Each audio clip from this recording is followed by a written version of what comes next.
Magsitayo ang lahat. Radiant, naunahan mo ang ating panalangin. In the name of the Father, of the Son, of the Holy Spirit. Amen. Lord, we thank you for all the blessings we received today. Let peace and unity prevail in our home, school, community, and country. Keep us always safe, and let love reign in our hearts. Amen. In the name of the Father, of the Son, of the Holy Spirit. Amen. Magandang araw mga bata! Magandang araw din po! Bikining Buwana! Okay, bago tayo magsimula ay minahanda ako rito pampasiglang gawain. Inaasahan ko ang lahat na sasayaw at makikisa ha. Maliwanag ba? Oo! Okay.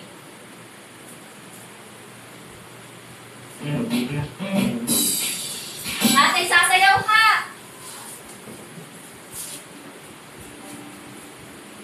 Can you plant a seed? Watch it grow up big and green. Can you water the seed and pull out the weeds? Can you shine like the sun and pick pots one by one? Working is done. Now let's eat that weed. Can you plant the seed? Watch it grow up big and green. Can you water the seed and pull out the weeds? Can you shine like the sun and pick pots one by one? Working is done. Now let's eat that weed. Can you plant a bean? Watch it grow big and green. Can you water the seed? Pull out the weeds. Can you shine like the sun? Pick out one by one. Working is done. Now let's eat that weed. Can you plant a bean? Watch it grow big and green. Can you water the seed? Pull out the weeds. Can you shine like the sun? Pick out one by one. Working is done. Now let's eat that weed. Can you plant a bean? Watch it grow big and green. Can you water the seed? Pull out the weeds. Can you shine like the sun? Pick out one by one. Working is done. Now let's eat that weed. Okay, nag-enjoy ba ang lahat? Opo! Opo. Bago kayo magsiupo ay maaari munang pakipulot ng mga kalat na inyong nakikita sa paligid ng inyong upuan at pakiayos ng inyong mga upuan.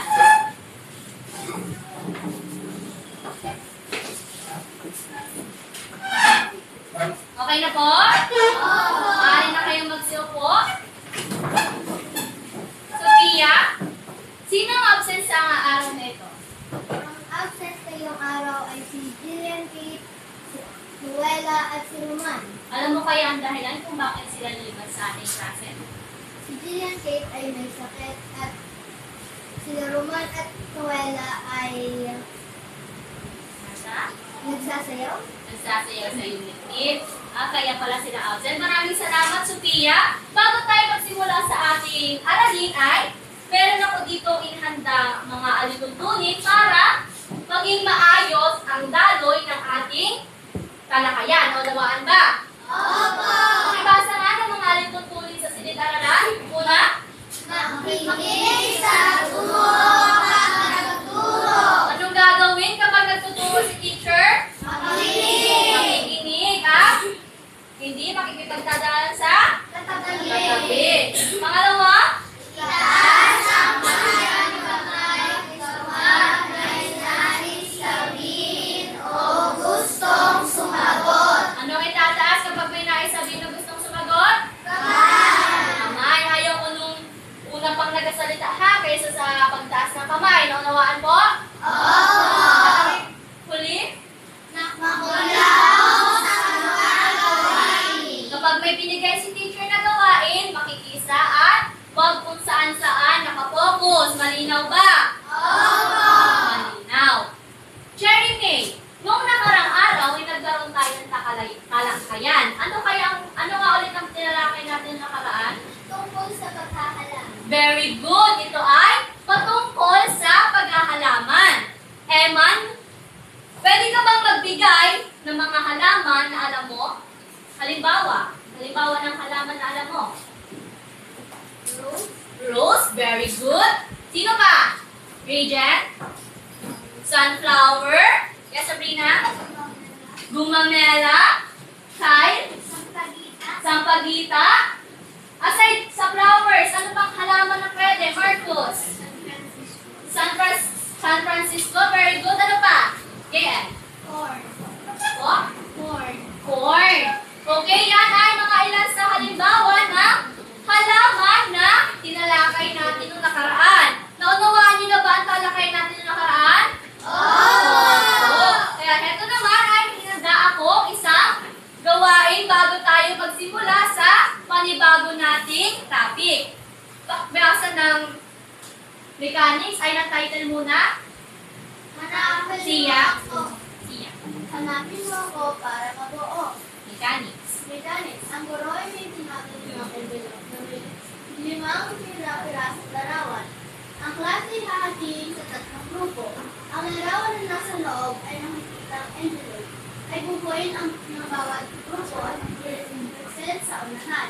Meron lamang kayong 3 minuto para sa sabing gawain.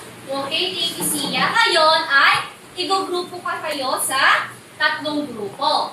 Meron akong tinago dyan bago kayo pumasok ng 5 pirasong envelope dito sa paligid ng inyong classroom. Ang gagawin nyo kapag nakita nyo ng tahimik ang mga envelope ay pupunta kayo sa grupo nyo at bubuuin nyo ito. Maliwanag ba? Oo! Maliwanag. Meron lamang kayo 3 minuto para sa nasabing gawain. Okay ba yon? Oo! Okay? Mangyari pagbilang? 1, 2, 3, 1, 2, 3,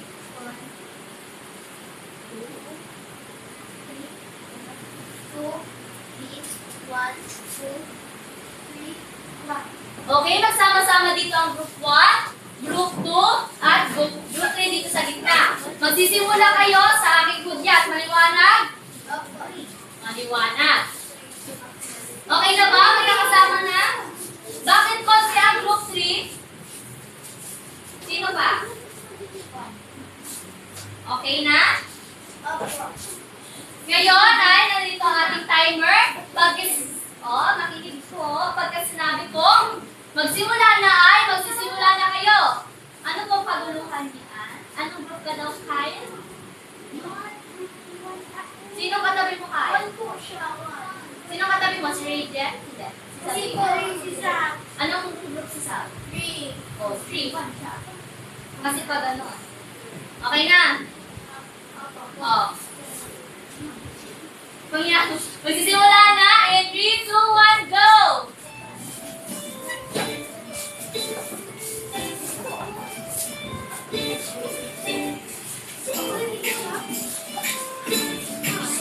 Ilan na? Taas ang envelope na nahanap na? Ilan yan? Isa? Ang group 2? Isa? Ang group 1? Isa? Meron pang 2 hindi nakikita? Ihanap? Isa ay spray. Ilan na? Ilan na sa group 2? Kompleto na ba ang 5?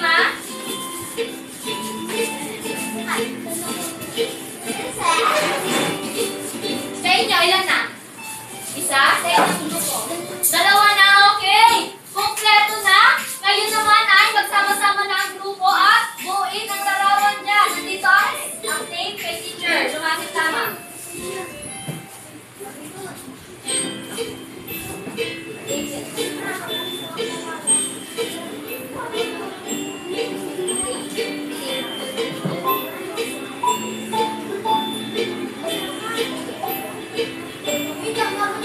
Kayo umitin pa kayo.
Kapag tapos na ay pumalakpak para alam ko sino tapos na.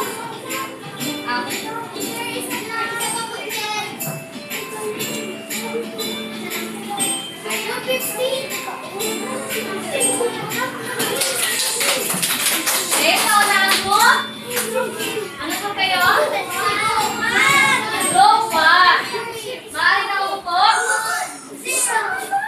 Okay, tapos na rin yung oras. Tapos na ba? Ha? Wait lang po. Ito po. Ilang dito.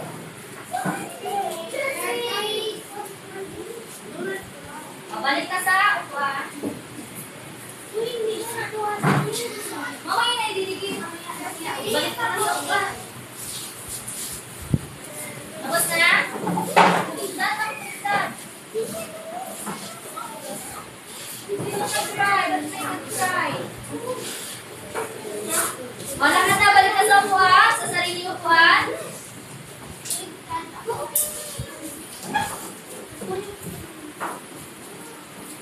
Okay? Ang unang natapos ay may kalat ang buha mo na Sophia ng kalat natin. Huwag iwanan ng kalat sa ano. Marcos, oh. Ang group 1, kumuha ng isang representative para sa magpapaliwanag kung anong larawang na buo. Group 1, yung may hawak na picture. Nakad na. Ilan ba yung nakuha nyo? Dalawa. Dalawang mag-represent. Si Kyle at yung si Sophia. Paliwanag at indicate sa unahan kung ano ang narawang ano. Ikaw muna, Sophia. Harap sa iyo.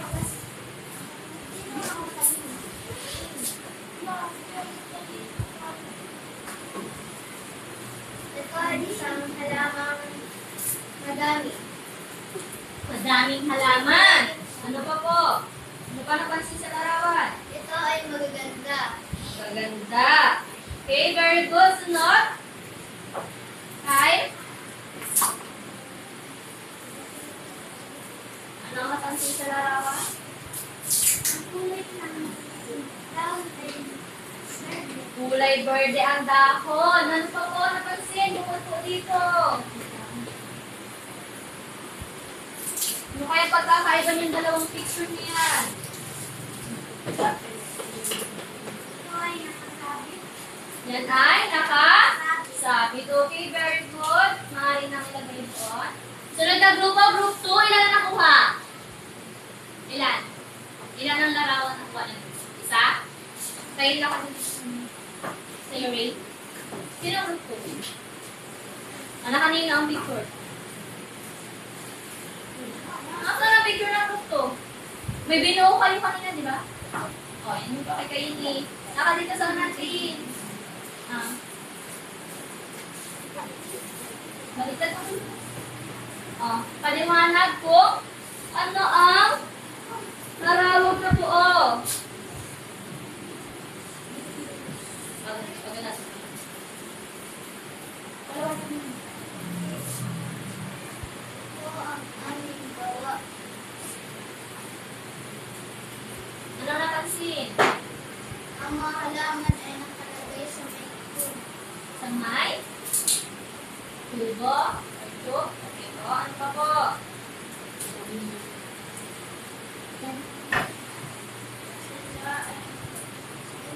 Sila ay mga pechay. Okay po. O, maaari na po idikit.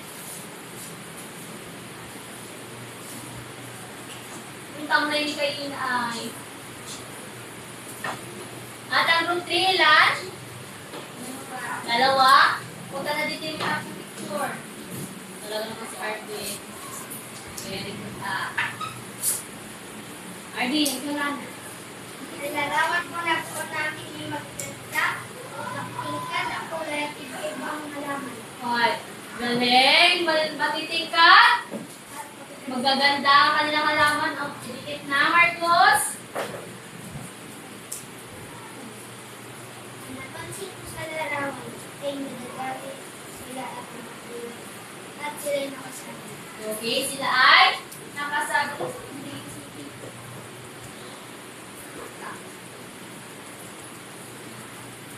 Tapos ka na din.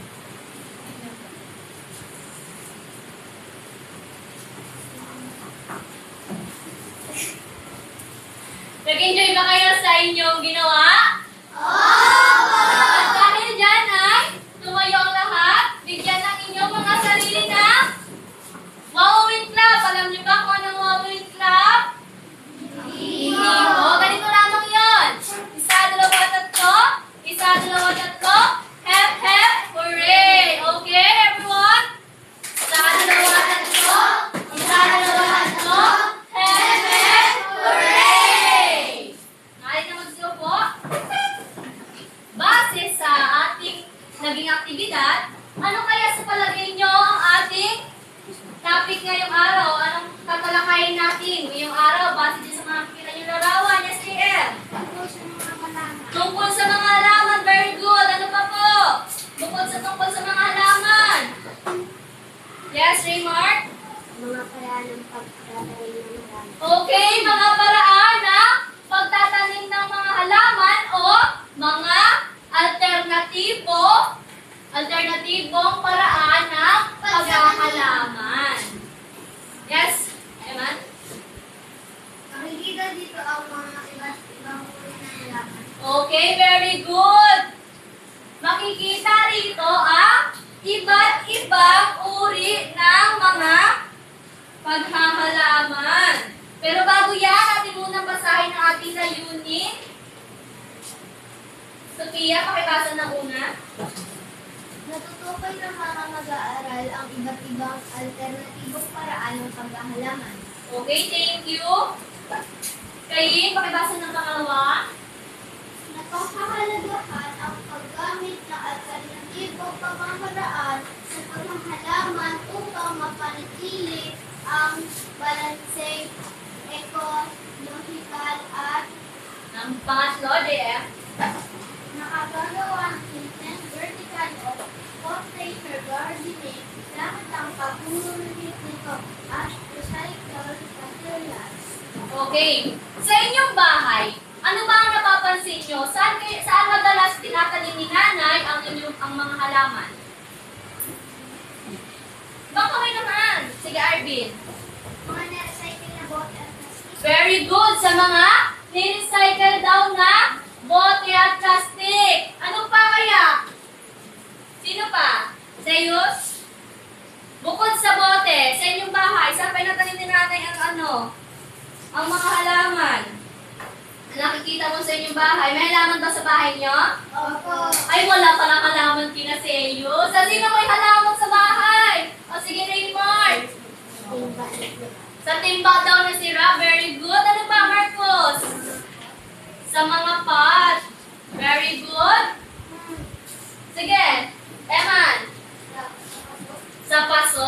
Okay, yan yung mga iba't iba paraan na ginagawa or pinagtataniman ng inyong mga magulang or inyong mga nanay. Pero ngayon ay ituturo ko sa inyo o ipapaalam ko sa inyo ang iba pang mga paraan ng paghahalaman na hindi lang sa bote, sa lupa nagtatanim. Ang una ay urban gardening. Pakibasa.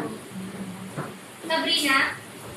Isa sa mga pinakasikat na uri na pagtatanim noong panahon na pandemya sa salita nito sa Pilipino. Ito ay ang pagpapalaki ng mga halaman sa isang kapaligiran urban tungkol sa typical na indoor plants. Marami ang sinubok sa pagpapalapit na sariling buhay at bukas kahit ang mga nakatira sa silid Syudad.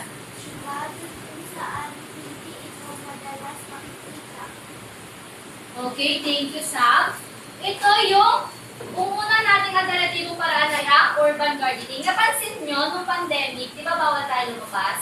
Karamihan sa mga magulang natin ay nagtatanim ng halaman sa loob ng bakuran, sa loob ng bahay, sa terrace, di ba? Sa mga likod ng bahay na may maliliit na espasyo, yun ay tinatawag na urban gardening o yung paghahalaman na ginagawa sa loob or sa maliliit na espasyo ng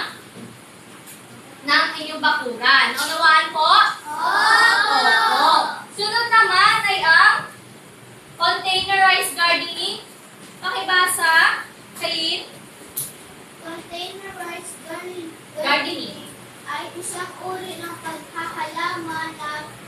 gagamit na iba't ibang klase ng lalagyan upang magtanim nito tulad ng lata, paso, plastic, at iba pa i-invest na sa lupa. Okay, thank you, Kayin. Ito yung kagaya na sinabi ni Arvin at saka ni Raymart na yung halaman nila ay nakatanim sa sirang timba or sa recyclable materials na mga bote. Yun naman yung iba pang paraan na sa halip sa direct na sa lupa itanim ay itinatanim ito sa saan? Sa mga bote o sa mga sirang timba, sa mga paso. Yun naman ay tinatawag na containerized gardening. Kaya nga sinabing containerized, ibig sabihin nasa lalagyan or nasa container. Very good. Sunod, vertical gardening. Tile.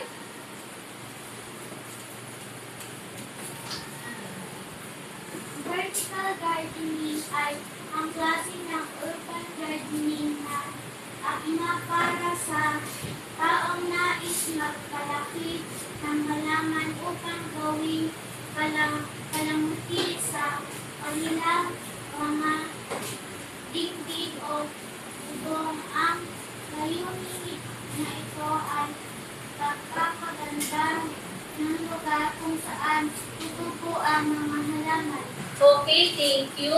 Ito yung paraan naman ng paghahalaman na nakasabit. Sinong nakakita na ng ganyan? Yung halaman na nakasabit sa dingding. Sino may ganyan? Sino nakita na? Arvin, yan. Anong napansin nyo doon sa halaman na yon na nakasabit? Marcos. Hindi na ginagamitan ng mga paso. Po? At sinasabitan, yes, Eman.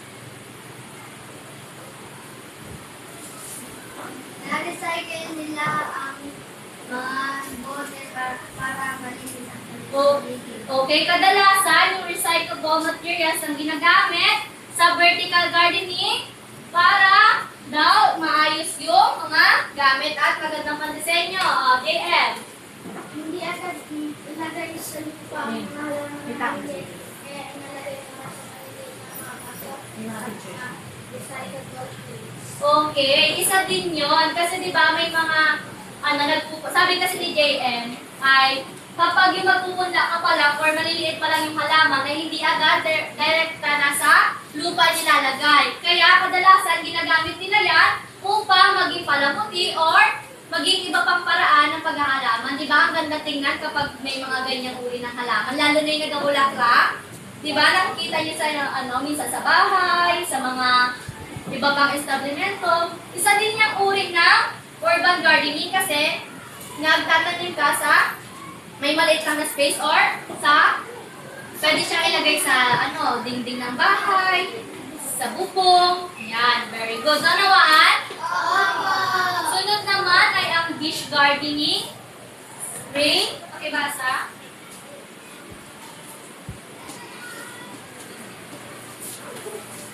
Dish gardening.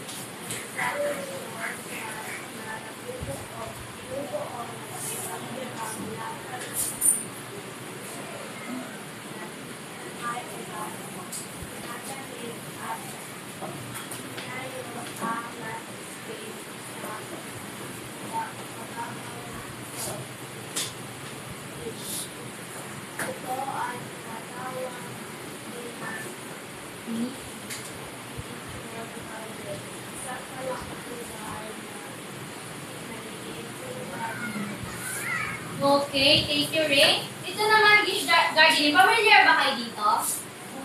Opo. Kadalasan ito yung ginagawang design sa mga bahay, yung naalala ko nung bata ko, meron kami ganyan sa aming altar, na yung halaman ay pinapaganda, nilalagay ng mga disenyo, na nilalagay sa malaking container na may mababaw na nalagayan, tapos nilalagyan ng design para siyang ginagawa isla. Ang tawag, meron sino may ganyan sa bahay? May ganyan ba kayo sa bahay? Wala po. Sabihin nyo kay mama, maganda yan. Na pang disenyo sa inyong mga bahay. Ang cute, di ba niya tingnan? Opo. Nanawaan ang dish gardening?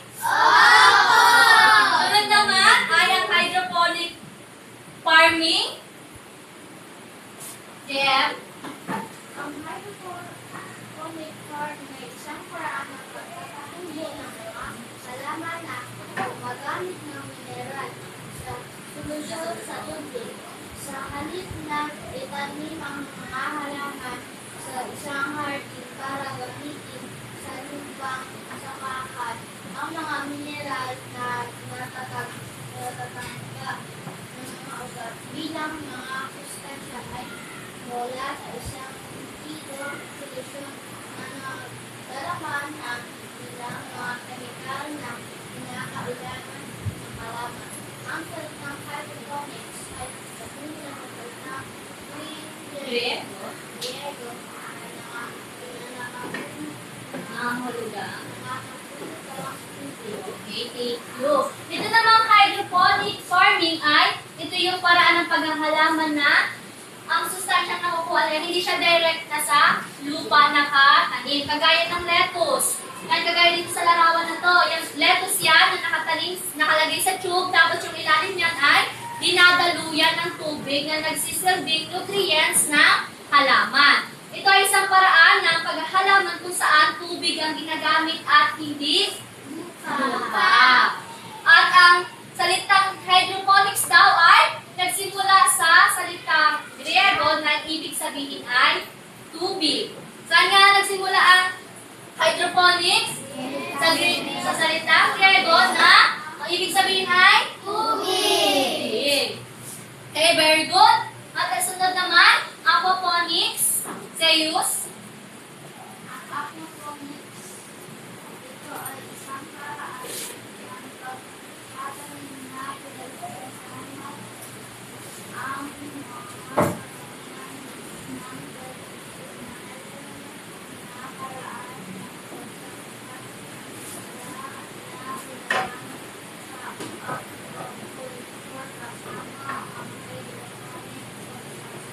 Okay, thank you.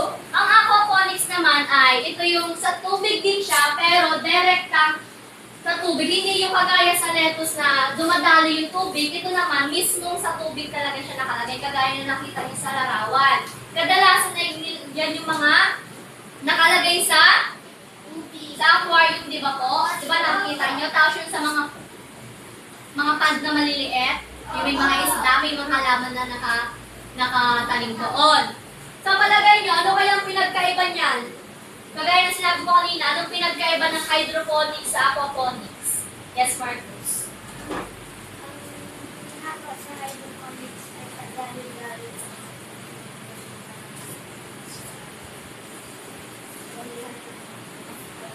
dahil sa aquaponics ay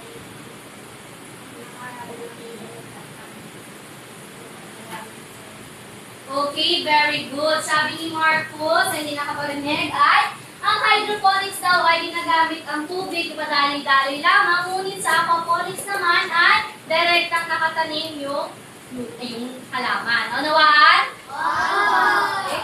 At ang huli, aeroponics. Siya? ang salitang aeroponics. Aeroponics ay isang sistema na naglalagay ng trabaho na upang makapagtubo ng mga pananim. Ito ay tungkol sa lumayag kung mga halaman kung saan ang mga ugat ay nakasipit sa hangin. Nakukuha ng mga halaman ang mga nutrients sa isang solusyon na nakakamagay sa tubig na sa mga ugat na isang ugat o kasama. Okay, thank you, Sia. Kung ang hydroponics at aquaponics ay ginagamitan ng tubig, ito naman ay yung hamog lamang or yung musik-musik lang ng tubig na gagaling. Ito yung para hangin lamang siya na nakatayo siya dun sa kagaya sa larawan, nakatayo sa isang lagayan, magkakasunod-sunod sila. Tapos, yung kinukuhaan lang nila ng nutrients ay yung hangin na nagagaling sa nakalagay dito, sa mga ganyan. May lumalabas na ganyan, parang usok, di ba? Nakikita niyo yun? Tapos, nag-create siya ng parang hamog, tapos yun yung nagiging nutrients no halaman. Kadalasan sa ibang bansa ay ganyan ang ginagamit. Unawaan? Malinaw na kung ang iba't ibang alternatibong paraan ng paghahalaman? Okay? Dahil malinaw, Sabrina, magbigay ka nga ng isang pamamaraan ng paghahalaman na natandaan. Maliban sa aeroponics.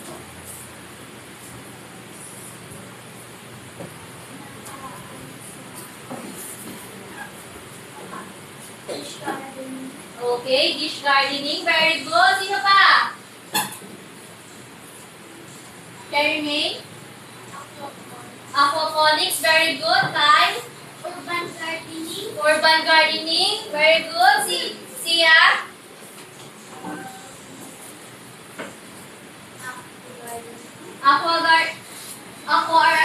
Aquaponics. Very good. Gardening. Okay. Kayin? Hydroponic. Hydroponics. Okay. At meron pa? Eman? Urban gardening. Nabanggit na po. Teus? Vertical gardening. Vertical gardening. Very good. Sa inyong palagay, bakit kaya mahalaga na pag-aralan natin ang iba't ibang paraan ng paghahalaman? Para sa inyo, bakit kaya mahalaga? Arvin? Para malaman natin kung paano pag-alaga ng bata. Okay, para malaman daw natin kung paano mag-alaga ng tama ng pananim. Ano pa po? Bukod dito, ano pa? Eman? Para gumanda ang ating paligid. Para gumanda ang ating paligid. Ano pa po? JM? Para hawakan ng mga lupa sa mga puto, mga ulat ng halaman. Po? Para hawakan ng mga puno ang lupa sa bundok. Para hawakan ang mga lupa. Okay po? Ano pa po? Sino pa? Marcos? Para Para ma-reduce ang air pollution. Ano pa? Bakit mahalaga yung iba't ibang paraan ng paghahalaman? Siya? Okay, dahil sinisip-sip itong mga bata. Mahalagang pag-aralan natin ang alternatibong paraan ng paghahalaman para alam natin kung ano pa ba ang pwede natin gawin sa ating mga halaman. Kasi di ba may mga halaman na hindi nabubuhay sa lupa? Di ba po? May ganon. May mga halaman naman na hindi nabubuhay sa tubig. Para alam nyo kung saan nyo dapat itanim ang tama ang mga halaman. Nanawaan na po? Oo. Dahil dyan, magsitayo ang lahat. Bigyan ng inyong mga sarili ng jeepney clap. Alam nyo ba kung anong jeepney clap? hindi Hindi po. Ganito lamang yon. Isa, dalawa, tatlo. Isa, dalawa, tatlo. And pipip. Okay po? Okay, 1, 2, 3, go. Isa, dalawa, tatlo. Isa, dalawa, tatlo. And pipip. Ngayon ay maaari na magsiupo. Magkakaroon na tayo ng panibagong activity. Ito ay pinamagatang likhain mo ako. Pakibasa ng mechanics. Kayin? mechanics. Hahatiin ang klase sa dalawang grupo. Bawat grupo ay bibigyan ng recyclable at drawing materials para makalikha drawing actual na paggawa. Vertical o containerized na kaso para sa gardening. Bibigyan ang bawat grupo ng 5 minuto para sa gawain. Okay, thank you. Likhain mo ako. Ngayon ay hatiin ko naman kayo sa dalawang grupo para hindi na magkagulo. Ito ang group 1 at ito ang group 2. Bibigyan ko kayo ng recyclable materials para sa group 1 at drawing materials naman para sa group 2. Ang gagawin nyo ay magdo-drawing kayo at ang group 1 ay gagawa ng vertical na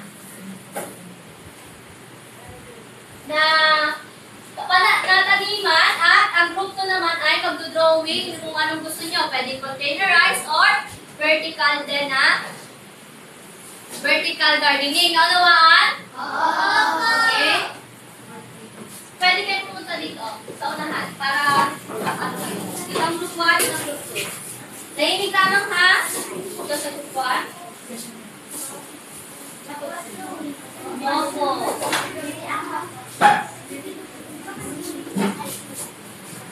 Wait, nasa group 2. Wait lang, huwag muna magsimula. Wala pa ako sinasabi. Babasahin muna natin ang pamantayan. Makinig. Kinig muna. Pamantayan para sa paglikha, group 1. Kooperasyon, 5 puntos. Dapat natin mag-cooperate ha. Pagiging malikhain, 10 puntos. Tibay at functionality, 5 puntos na may kabuang 20 puntos.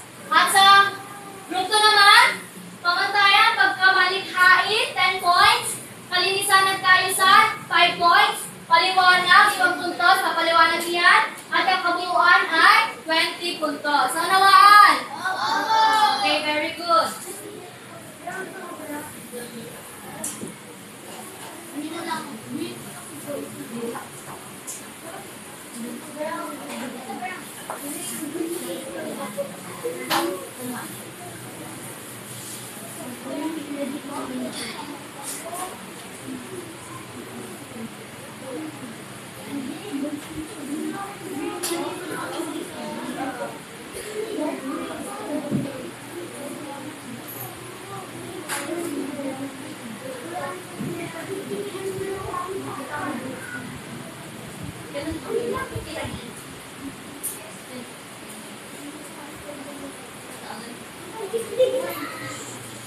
Training lang.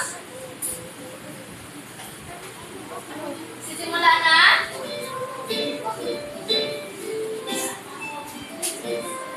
Meron lamang tandaan, meron lamang kayo 5 minuto.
Pagtapos na ay pwede po malakpak.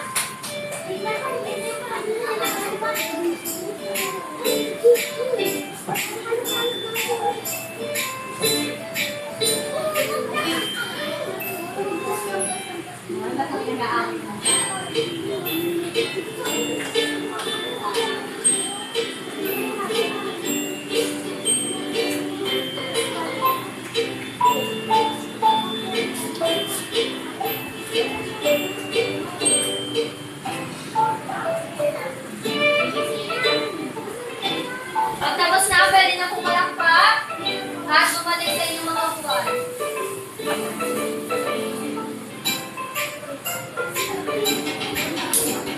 Okay.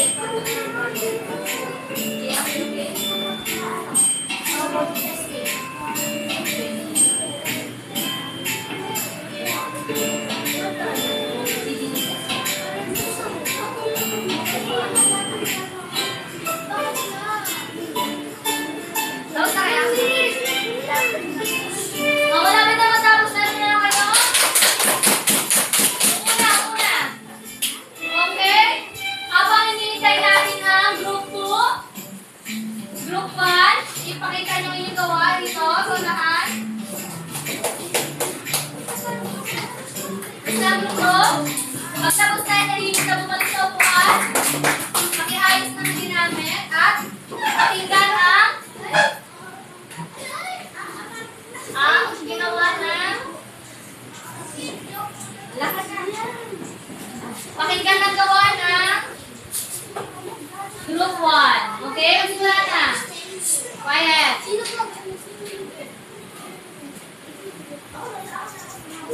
Go.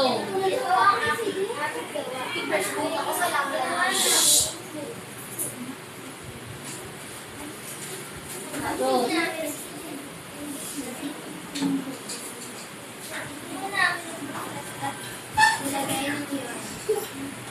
Okay. Okay, bigyan natin ang group 1 ng 5 bagsak. Huwag sabay-sabay. 1, 2, 3, go. Mali na kayo magsiupo. Group 2. Punta sa unahan. Pakita ang ginawa. Ito ang aming ginawa. Ang ginawa namin ang containerized gardening. Ang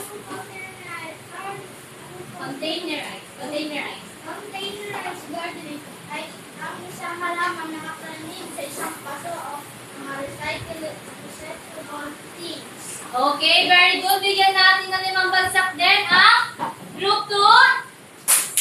1, 2, 3, go. 1, 2, 3, 4, 5. Nag-enjoy ba kayo sa ating ginawa? Oo! Nagawa niyo ng iba't ibang alternatibong paraan ng paghahalaman? Opo. Maalam na gumawa ng vertical na na paso? Oo. At dahil dyan, kumuha ng ball pen at manatili. Meron lang lamang kayo 2 minuto para sa pagsasagot.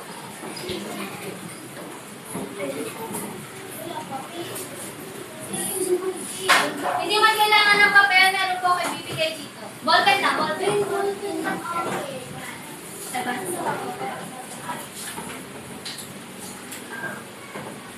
Ano lang ha? Makibasa sa likod. Mahal na magsimula, tahimik lang.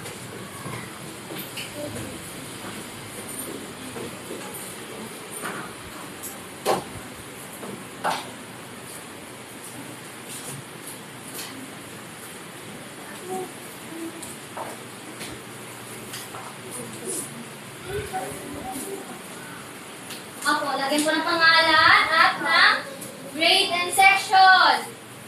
Pag walang pangalan dyan, nilagay ko aswang.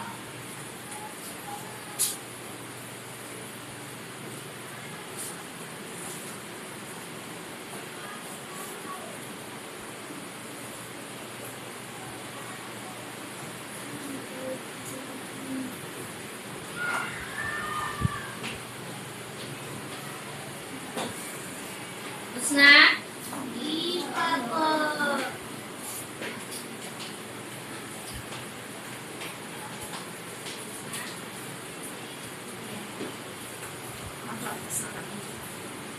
Mamaya na ako mag-comment yan.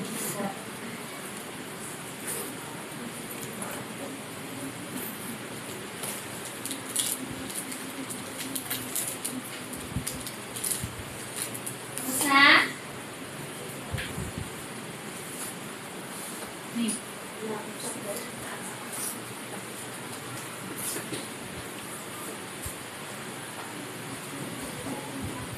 Yan, di ba tapos? Yan, tapos na. Okay. Tapos na.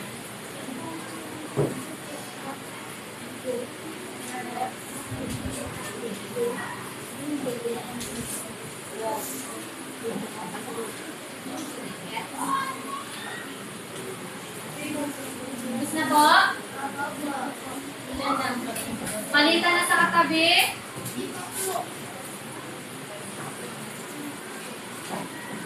Palitan na sa katabi. Ito.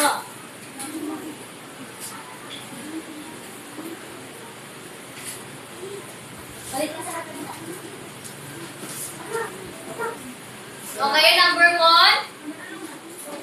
Ano ang tawag sa paraan ng paghahalaman na gumagamit ng iba't ibang lagayan tulad ng lata, paso at plastic? Letter? C. Letter C, very good. Number 2, aling alternatibong paraan ng paghahalaman ang gumagamit ng tubig na may mineral na solusyon sa halip ng lupa? Letter? A. Hydroponic kasi diba ako ay direkta, hindi lang ginagamit, yun talaga mismo. Number 3, ano ang pangunahing layunin ng vertical gardening?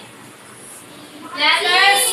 Very good. Number 4, alin ang paraan ng alternatibong paghahalaman na gumagamit ng kombinasyon ng aquaculture at hydroponics? Letter D. Number 5, ano ang ibig sabihin ng salitang hydroponics na nagmula sa wikang Griego? Letter B. Letter B. Mugat 5. Wait, what? Okay na? Nabalik na? Letter B. Boy. Makibasa na kay teacher. Makibasa na po lahat at makikopya ng inyong assignment.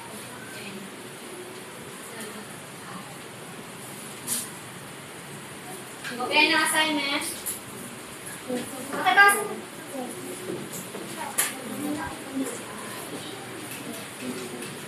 Ay na? Tapos na? Tapos na?